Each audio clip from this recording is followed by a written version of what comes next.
A execução trabalhista é auxiliada na prática por diversas ferramentas eletrônicas que resultam de convênios entre a Justiça e alguns órgãos da administração que reúnem dados interessantes para a execução. O mais antigo deles, e talvez ainda com maior efetividade prática, é o convênio feito entre a Justiça e o Banco Central. O antigamente chamado Bacen-Jude, que hoje se chama Sisbajude, é um convênio utilizado todos os dias pela Justiça do Trabalho. E se é trabalho, pode chegar ao podcast da Escola Judicial da 5ª Região, Tribunal Regional do Trabalho da Bahia, que hoje aprende com o juiz Rafael Guimarães, altamente especializado nesse universo das pesquisas patrimoniais, o que é o Sisbajude, e especialmente na sua nova versão. Rafael, seja bem-vindo, muito obrigado por sua disponibilidade. Muito obrigado, Fava.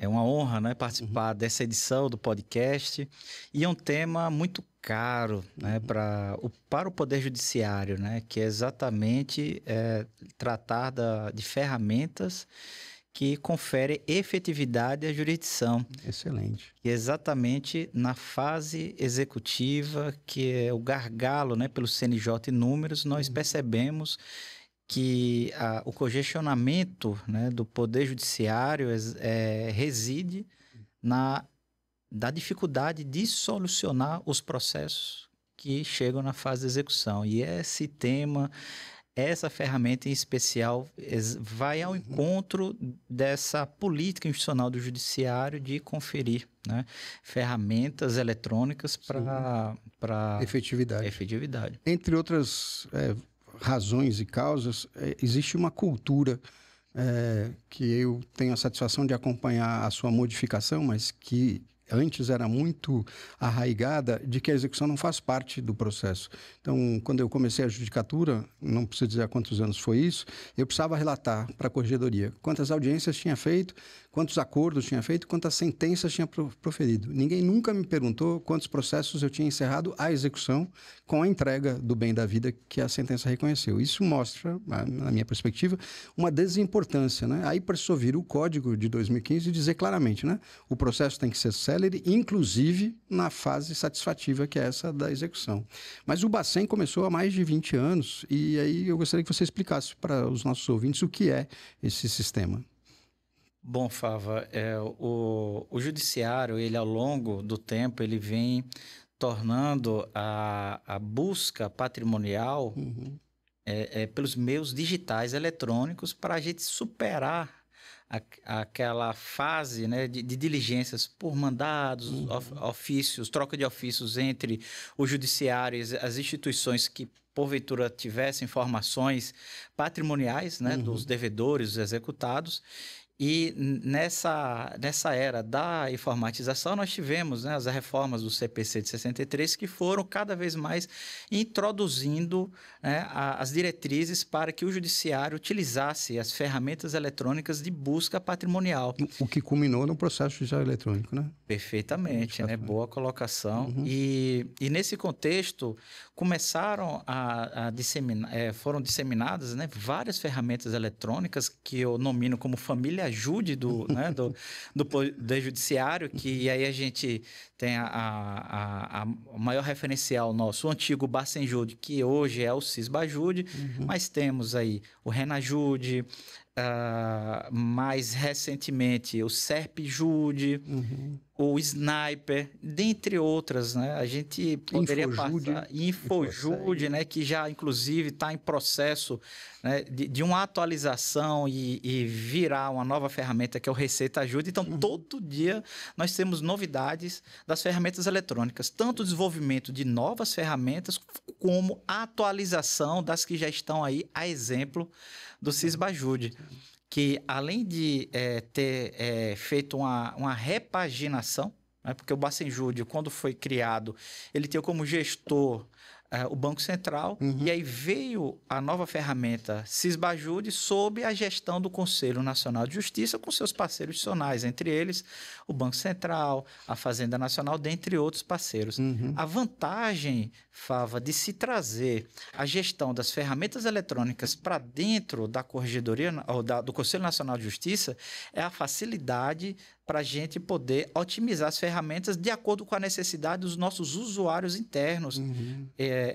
Porque aí você consegue realmente atender de forma mais eficiente e rápida as demandas do que precisa ser ajustado. E é isso, né, que a gente percebe com o Sisbajude, que diuturnamente vem sendo atualizado. E agora, mais recentemente, nós tivemos, né, a edição, né, do regulamento do Sisbajude, que traz parâmetros de uso da ferramenta. Não, mas antes disso, o que é que ele faz? Você usa como juiz o Sisbajude para...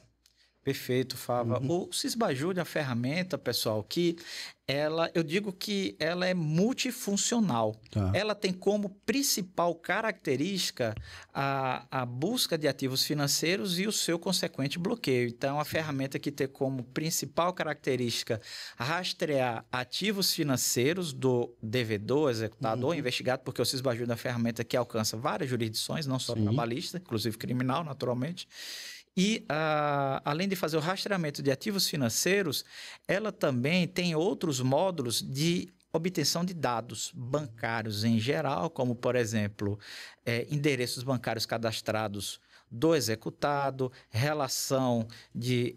relação dos vínculos financeiros, saldo bancário e temos também o módulo de afastamento do sigilo bancário acoplado no Sisbajude. Então, quando eu digo que é uma ferramenta multifuncional, porque ela vai fazer uma pesquisa básica e qual é esse básico? É exatamente localizar ativo financeiro, que é o principal, é o bem preferencialmente penhorável dentro do rol do CPC.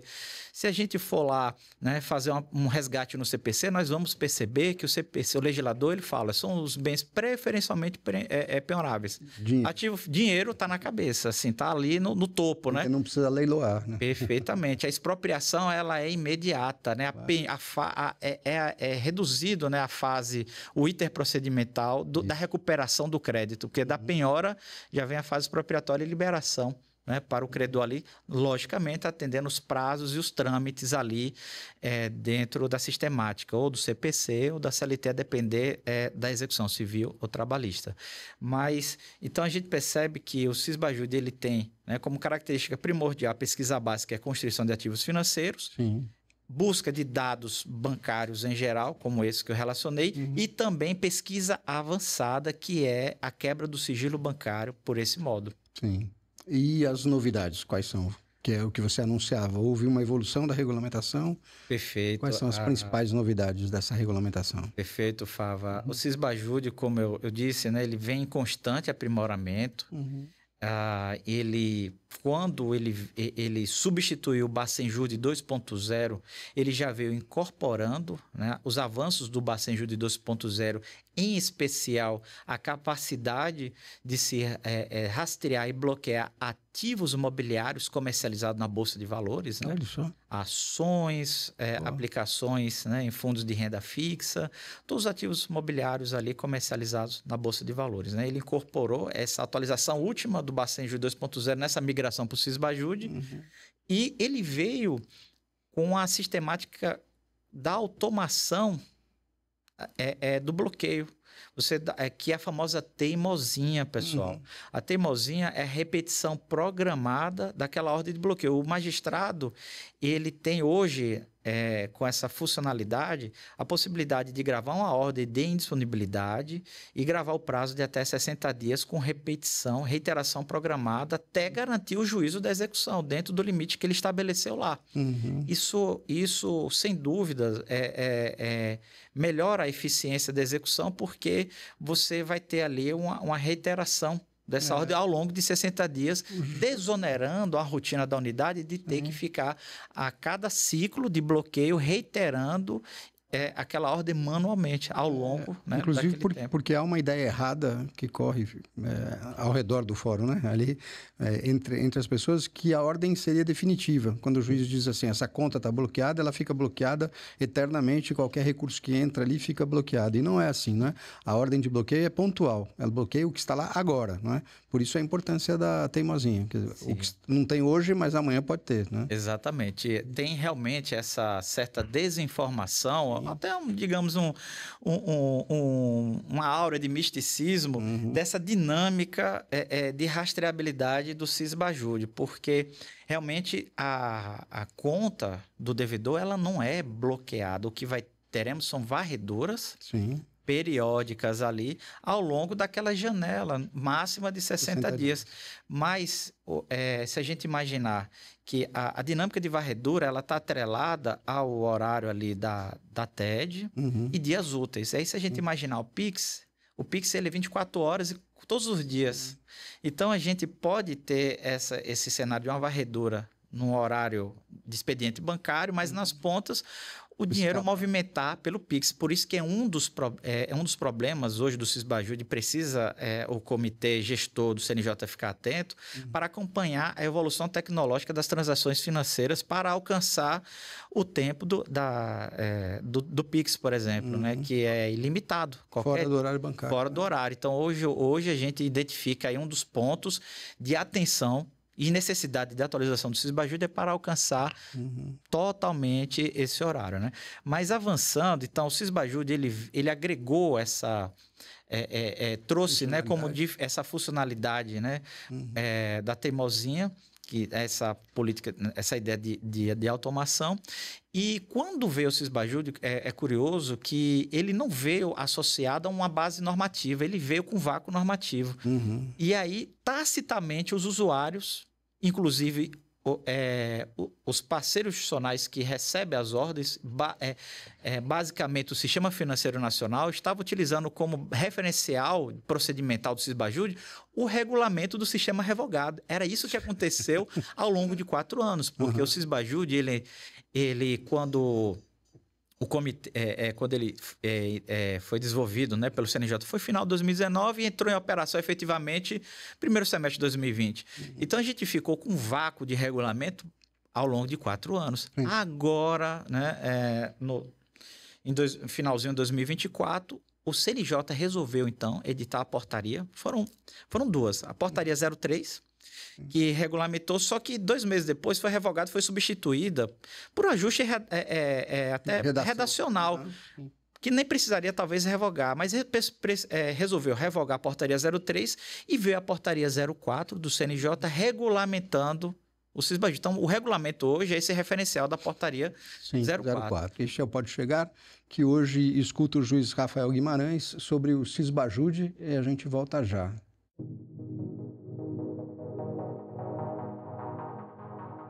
Na companhia do juiz Rafael Guimarães, o Pode Chegar de hoje examina o Sisbajude.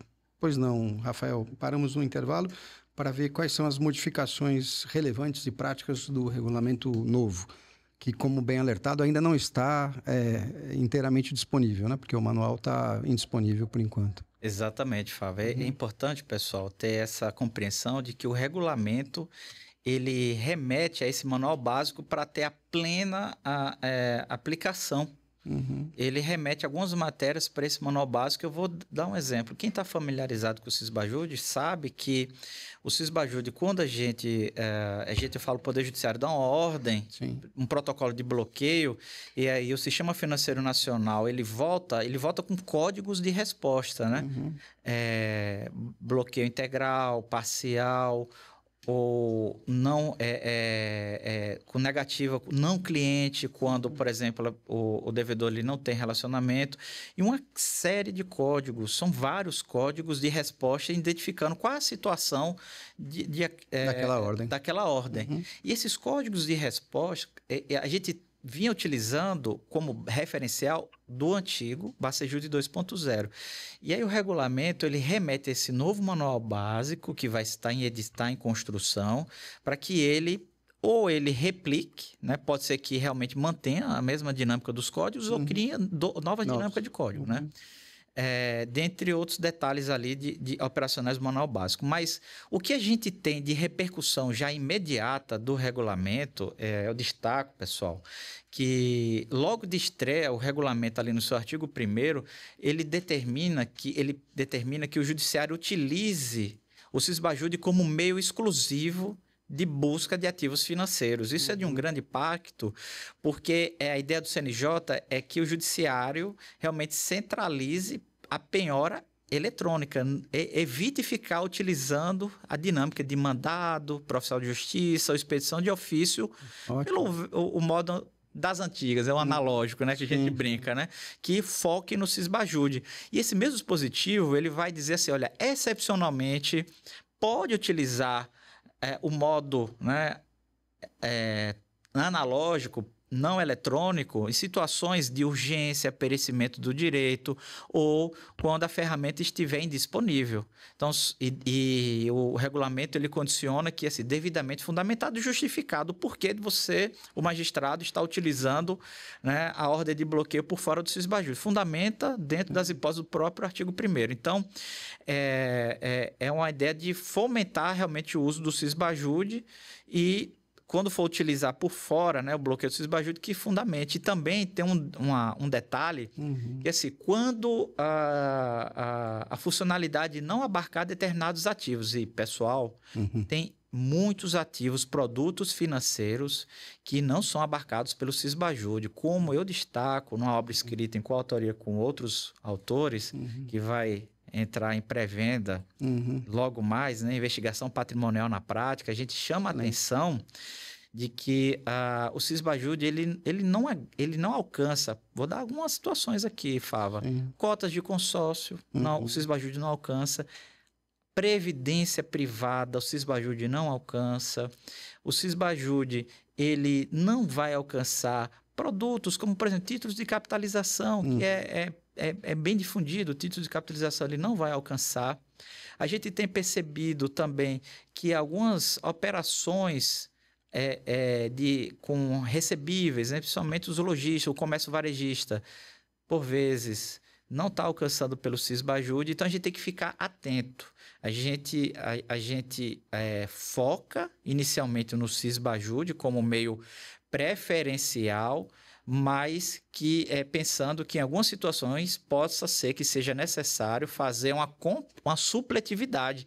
É o que eu chamo na obra de investigação patrimonial supletiva. É quando você vai precisar complementar a pesquisa via ferramentas eletrônicas, por exemplo, o Sysbajude. Então, desse destaque, a gente percebe que a gente precisa conhecer a ferramenta do que ela alcança e o que ela não alcança. Porque o que ela não alcança, a gente precisa cobrir essa ponta solta da pesquisa patrimonial com outras técnicas de pesquisa patrimonial, certo?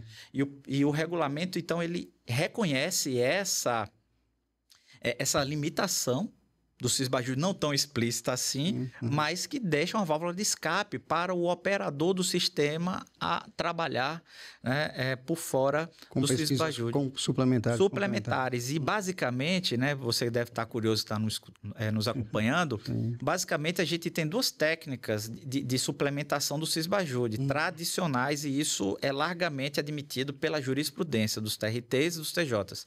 Expedição de ofício para os protocolos digitais do Banco Central e da SUSEP, certo? Bom, avançando, outro ponto interessante do regulamento que tem impacto imediato é a discussão, né, que veio da transição do Bacejude 2.0 para o Sysbajude, com relação ao alcance das constrições a partir do CNPJ raiz. Pessoal, quem não está familiarizado com essa matriz, raiz e filial, eu só vou fazer uma breve introdução. O CNPJ raiz de uma empresa são os 8 primeiros dígitos. Depois do barra ali, da barra, aí tem 0001, 0002, ali são as filiais, certo? E então, quando a gente tem geralmente, isso hoje não é a regra, né, pela Receita, mas geralmente o matriz é o 0001. Mas a Receita mudou há um tempo atrás, que não é obrigatório que o matriz seja 001, mas acaba no dia a dia sendo, né? Mas então a gente tem essa organização. CNPJ raiz, os 8 primeiros dígitos. E depois do barra vem matriz e filial. E aí, qual era o grande ponto de insegurança do usuário? Porque o Bacenjude 2.0, quando você lançava o CNPJ raiz com a ideia de alcançar de uma vez só matriz, as contas do CNPJ matriz das filiais, o próprio Bacejud 2.0 abriu um pop-upzinho perguntando: deseja bloquear a conta só da matriz ou da matriz e filiais? Era genial aquilo, porque dá uma certeza. Não, eu quero só da matriz, eu quero pegar as filiais. De repente, você tem uma empresa multinacional enorme e você não quer bloquear todas as filiais dela, porque vai dar, de repente, uma situação, de um excesso de bloqueio. E aí você vai dosando ali, conforme o perfil do devedor. Aí veio o Sisbajud e aí ele não incorporou essa ideia do pop-up. E a gente ficou meio que navegando no escuro. Será que pega? O que a gente mapeou foi que nessa transição o CNPJ raiz estava só abarcando as contas do CNPJ matriz, o que era muito ruim no aspecto operacional da unidade, porque a unidade judiciária, se desejasse agregar o CNPJ, tinha que pesquisar todas as filiais e lançar manualmente, Fábio. Isso era um transtorno, porque se você considerar que, no geral, as nossas unidades judiciárias ela tem um grande acervo de execução, pelos tribunais trabalhistas ou até dos TJs, imagine ter que replicar essa dinâmica em todo o protocolo de Sisbajud, em toda a execução, mapear a filial e lançar manualmente todos os CNPJs na ordem de protocolo. Pessoal, é algo que é fadado a dar uma sobrecarga na máquina judiciária. Bom, veio o regulamento com essa demanda recorrente dos usuários e o regulamento foi explícito. Agora é para valer. Agora o CNPJ raiz vai alcançar os relacionamentos de todos os CNPJs, matriz e filiais. E, de fato, eu fiz amostragens na minha unidade e identifiquei que agora o sistema reflete o que acontecia no Bacejud 2.0, tá? Então, você que está nos acompanhando, saiba que hoje o sistema ele entrega esse resultado. Tudo bem? A terceira... O terceiro destaque, aprimoramento do regulamento com impacto direto no Sisbajud que eu destaco aqui, é a questão da regulamentação da quebra do sigilo bancário. É algo sensível, Até mexe, assim, a gente imagina que isso mexe muito com a psique, de quem atua em recuperação de crédito na execução. Achar que quebrar sigilo bancário é onde que vai ser a caixa de Pandora que vai resolver o problema da execução quebrando sigilo bancário do devedor. Quantas vezes, Fábio, a gente se depara com requerimentos dos credores saltando: olha, excelência, se resultar negativo o Sisbajud no seu módulo de bloqueio de ativos, já requer desde já a quebra do sigilo bancário. A gente tem um salto muito grande de uma pesquisa básica para uma avançada, sendo que entre a básica e a avançada, a gente tem todo um ITER ainda, de pesquisa básica, várias outras ferramentas como Renajud, Cenib, e todo um portfólio enorme de ferramentas de perfil intermediário, que são ferramentas que não fazem constrição de patrimônio, mas vão identificar via dados fiscais ou cadastrais em geral. Exemplo maior que todo mundo está familiarizado uma pesquisa básica é o Infojud, que é a quebra do sigilo fiscal. A gente identifica patrimônio e que não foi, de repente, objeto de constrição pelas básicas. Bom, o regulamento ele destaca quais são os dados sigilosos que são obtidos pelo módulo de afastamento de sigilo bancário. Ele simplesmente espelha o que o usuário vê no módulo lá. Está lá a relação de todos os extratos bancários, aplicações financeiras, operações de câmbio, entre outros dados sigilosos. Só que o que nos chama a atenção, e isso é bem interessante, é que o artigo 24 do regulamento, lá nos seus parágrafos, vai dizer o seguinte: olha, é possível afastar o sigilo bancário do devedor para evitar a eventual dissipação patrimonial ou para neutralizar. Não está exatamente com essa linguagem, mas a mensagem é essa. Caráter preventivo e repressivo de ocultação patrimonial. Olha só que legal, Fábio. O interessante disso, pessoal, é porque o CNJ ele dá uma diretriz hermenêutica do que a gente pode extrair da base principal da quebra do sigilo bancário, que é a Lei Complementar 105. No seu artigo 1º, parágrafo 4º, vai dizer lá que é possível quebrar o sigilo bancário do investigado para apurar prática de qualquer ilícito. E quando o legislador coloca qualquer ilícito, aí é o TST e interpreta. Olha, qualquer ilícito é ilícito trabalhista, inclusive. Também, claro. Não é só criminal. E aí veio o artigo 24, nesse parágrafo, salvo engano, o parágrafo 5º, ele vai dizer, então, que para apurar a prática de qualquer ilícito, está lá. Né? Suspeita de que o devedor ele está fazendo movimentação financeira em burla ao cisbajúdice. Exemplo, movimentar nas pontas da varredura. PIX, como você mencionou. Exatamente, né? Nas pontas da varredura. Utilizar de produtos financeiros com desvio de finalidade que não são alcançados pelo cisbajúdice. Eu vou dar um exemplo porque está muito claro no regulamento. Isso é algo notório. Muito certo? Bem. Muito obrigado, Rafael. Foi uma alegria ouvi-lo, muito útil. Muito obrigado, Fábio, pela oportunidade aqui. Este foi Pode Chegar, o podcast da Escola Judicial do TRT 5. Até o próximo episódio.